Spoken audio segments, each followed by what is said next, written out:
3 years? That's how long it had been since I felt the warmth of a pack bond.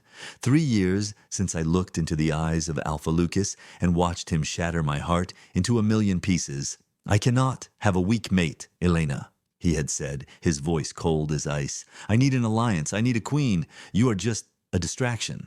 He rejected me to marry the daughter of the Northern King. He didn't know that as I ran into the night, weeping, I wasn't running alone. I was carrying his children. I hid in the human world in a small, rainy city where no wolf would think to look. I worked as a waitress, scraping by just to keep them safe. Noah and Lily, my beautiful twins. They were 3 years old now, and every day they looked more like him. Noah had his father's stubborn jaw.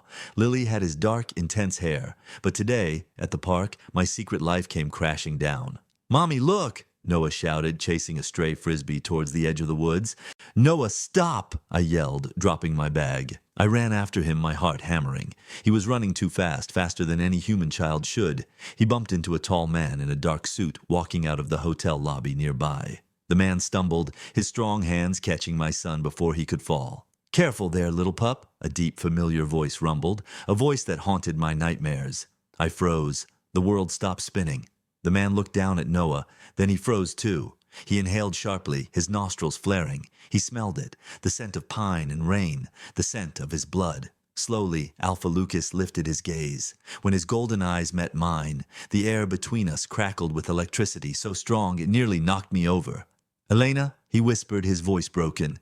He looked older, tired. The arrogant Alpha was gone, replaced by a man who looked like he hadn't slept in years. He looked back down at Noah, then at Lily, who was hiding behind my leg. He saw his own eyes staring back at him from two small faces. "Are they—" He couldn't even finish the sentence. He fell to his knees, right there on the concrete, the most powerful Alpha on the continent, kneeling in a human parking lot.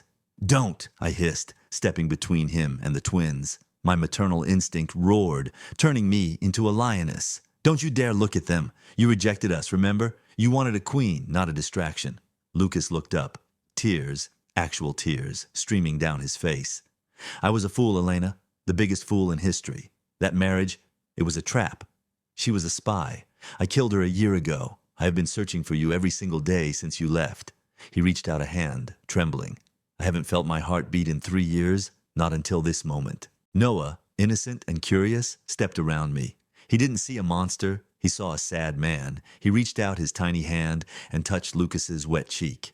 "Why are you sad, mister?" Noah asked. Lucas closed his eyes, leaning into my son's touch as if it was the only thing keeping him alive. A low, rumbling purr vibrated in his chest, a sound of pure submission and love. "Because I lost the most important thing in the world," Lucas choked out, "and I don't know if I deserve to find it again."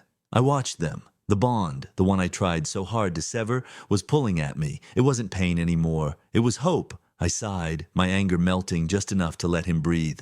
"You don't deserve them, Lucas. Not yet." I stepped closer, my shadow falling over him.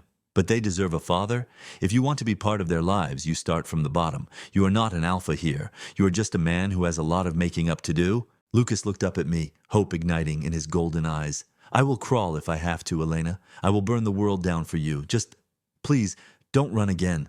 I looked at my children, then back at the man who broke me. Maybe, just maybe, broken things could be mended. "I'm not running," I whispered, "but you better start groveling." For the first time in 3 years, the storm inside me settled. The Alpha had found his pack, and this time he knew exactly what it was worth.